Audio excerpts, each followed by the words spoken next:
Hey everybody, it's Rachel with Rachel Q Stitches and welcome to my channel. Today is Tuesday, August 31st, 2021. And this is FlossTube number 31.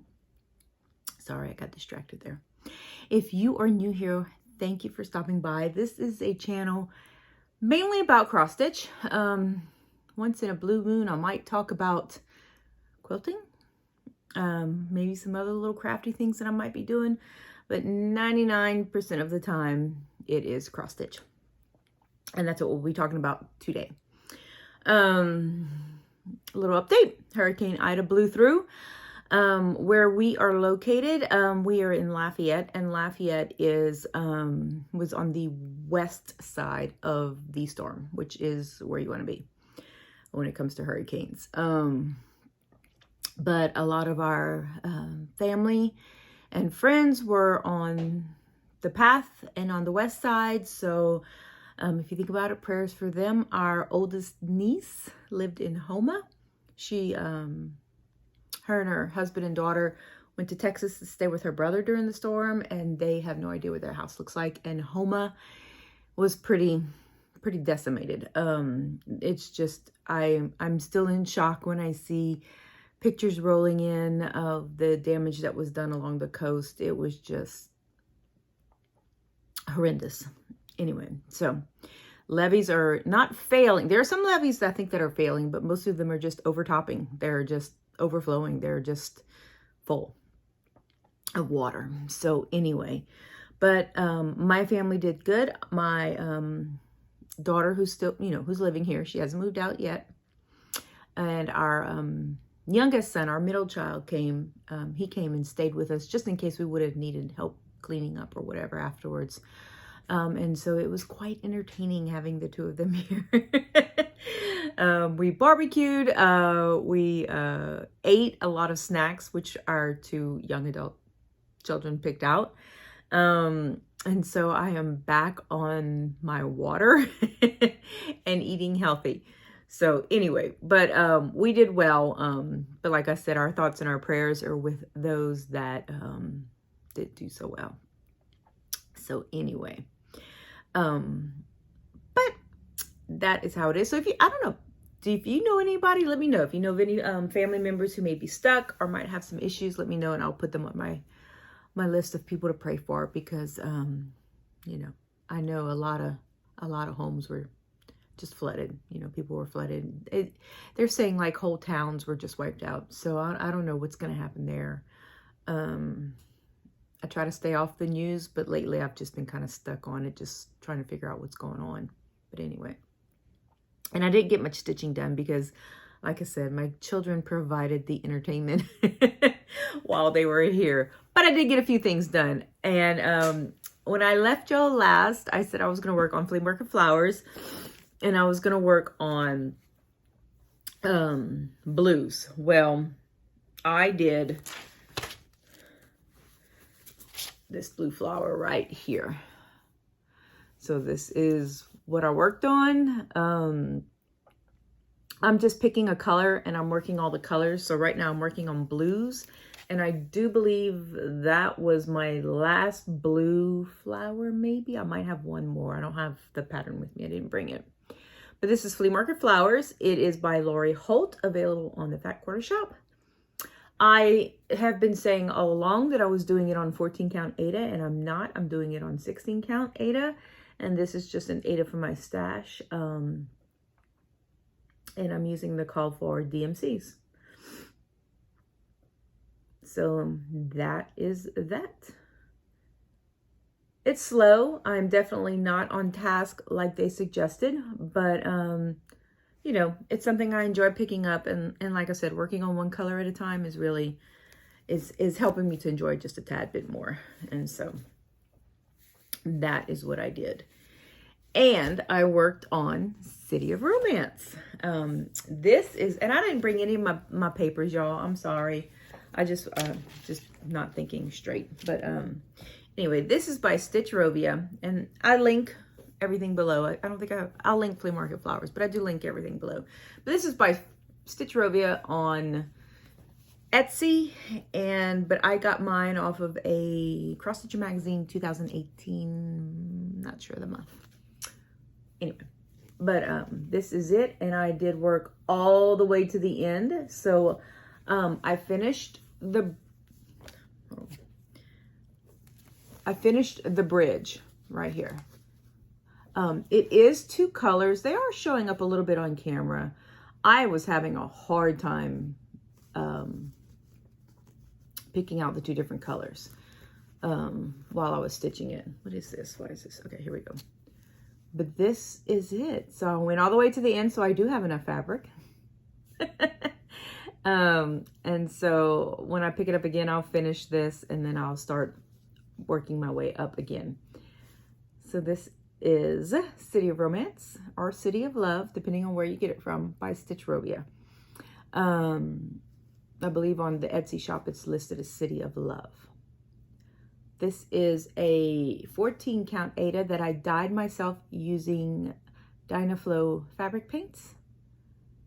And I am using the Anchor floss that is from Joann's. And I like it. I still like it. I'm still not finding anything, just the spools. But I posted a picture on Instagram of how I've decided to organize the spools that I am working on. I have a new little setup kind of partially inspired by Lori Holt's setup. One day I'll take a picture of it and show you guys how I do it. Basically, I have one of those metal stands that I put my pattern up on, and it's held by basically an iPad pillow. But so anyway, so it lifts my pattern up, so I'm not bending over because my back was hurting, my neck was hurting, and so it lifts my pattern up, and I'm able to put magnets of where I need to focus, because I lose focus often and easy. So anyway, so I did cheat, and I started the letter E last night, when I finished what I wanted to work on for Stitchrovia for City of Romance. I didn't want to start anything new, so I picked up the letter E. And this is the Erica Michaels ABC blocks. So this is the letter E for elephant. And for those of you that do not know, elephants are my favorite animal. So this is one of the, I think maybe the second block, I think I might have done it for A, where I actually followed the color suggestions. If you've been watching my ABC blocks, you'll know that I've been kind of gone rogue on those. But I did follow the color suggestions. So I did the border in the green, and it's got little gray dots on it. And I did the palm tree and the grass down at the bottom. The trunk of the palm tree is where the specialty stitches are. So I'm going to do the elephants and all the E's first, and then I'll work on the trunk. So anyway, so this is it right here. Like I said, I did cheat, and I cheated for good reason. And I'll tell you all about that in a little bit. But so here's where I'm at. So I'm sure I'll be done by next Tuesday. I'll probably be done tonight or tomorrow morning or something. But I am using 28 count even weave ivory by Artiste, which is made by Zweigart. And this is my favorite even weave so far. I really like it. It's got a good body to it. It's not too floppy. It's got enough body, but it's not overly stiff. But that's it right here. So I'm excited. So the reason I cheated was the Contented Stitcher. And y'all have to forgive me if I don't say people's full names, because I don't remember names that well. But the Contented Stitcher is doing the Christmas Garden with Friends Sal. And I have been wanting to do this. And it starts September 1st. Sampler September. I'm assuming this is considered, yeah, it's a genealogical sampler, which is another thing that just fascinates me. So I ordered the fabric from 123 Stitch, and of course, it's coming in tomorrow, the 1st, which is when this stitch along starts. So I will be turning this into a focus piece. I'm going to try to get a little bit done each week. I am, and I think the other ladies that are doing it too, Key X Stitch is the other lady that's doing it, are removing this part, the Christmas garden part. So I am going to go ahead and do that because I want to hang it up year round. And since it is a genealogical sampler, I will most likely put my husband's initials, my initials, and each of our children, if there's room for 3 children. 1, 2, 3, 4, 5. Oh, there you go. There's enough for all of us. So that is what I'll do. I'll put our initials in there. So I'm excited about starting this. I will be using the called for DMCs and working on it there. I still have not branched into using my specialty flosses. I have them. I have not branched into using my overdyes. So I'll just use my DMCs because I'm sure I have all the ones that are called for. If not, I'll go get them. And then I want to start this one. And I will probably start this one sometime in November, maybe, to work on during the Christmas season. I will be using the French words, since we are mostly French in heritage, and it probably will be left up year round. I think it's just beautiful, and so, you know, I know it's kind of Christmassy with the ivy and the holly and everything, but I think I'm going to use it, just leave it year round. I don't decorate. And Christmas is like the only season that I decorate for. I have a couple of fall things, and I just don't. So, you know, but I want to do that next. But I have a plan for this. And as soon as I get my second order from 123 Stitches, I'll show you what that plan is. So that's all I have. That's all I have today. It is a short video. I didn't do a whole lot of stitching. I don't have a specialty topic. I do have a question for y'all though. I had a lady last video mention that she has a hard time hearing me.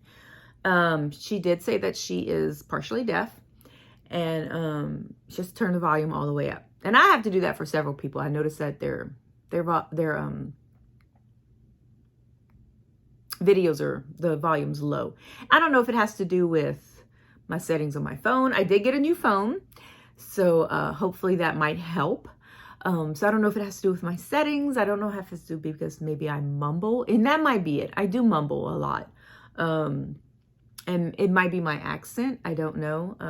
I don't think I have one, but when I listen to myself on the video, I apparently do. I do find it odd that she said that because growing up, I'm gonna tell a family story. Growing up, my mom and her sisters were loud. They were loud. They would get together and it was loud. And one time, my mom homeschooled me when I was in high school. And one time I'd say, "Mom, it's just me. You don't have to yell at me. I'm not, you're not standing in front of a classroom. There's no need to project." And she said that my grandmother, I was 9 years old when my grandmother passed away. And she said that her mom was deaf, partially deaf. And so the reason they're so loud when they get together is because they had to talk loud for grandma to hear them. So I was like, okay, that makes sense. Well, I married a man who is partially deaf. He is deaf in one ear. He is, for those of you that don't know, he is a high school teacher. And so being partially deaf is a gift, I think, for him. So he is partially deaf in one ear. And so there are times I'm talking to him and I'm like, "Are you listening to me?" He's like, "I hear you talking, but I don't know what you're saying." So I have to raise my voice. So I am pretty loud. Our family's pretty loud. I used to tell my son, "I'm not yelling, I'm just getting my point across." So I don't know, and I could be raising my voice right now because I do raise my voice when I get excited. So I could be raising my voice right now. Maybe there are times when I sit back here, I'll mumble. I don't know. So let me know if you have a hard time hearing me. If you do, I might see if my son can set me up with something, maybe a microphone or something where, you would hear me better. Anyway, so that is my less than 15-minute video for you guys this week. Like I said, that's all we have. If you think about it, pray for Louisiana. We've had a rough go this hurricane season, and hopefully we don't get anything else. So anyhow, I will see you guys next week. And thank you so much for joining me. I appreciate it. And I'll talk to y'all later. Bye. On the cold and gray Chicago morning, a poor little baby Tyler was born in the ghetto. In the ghetto. And his mama cried.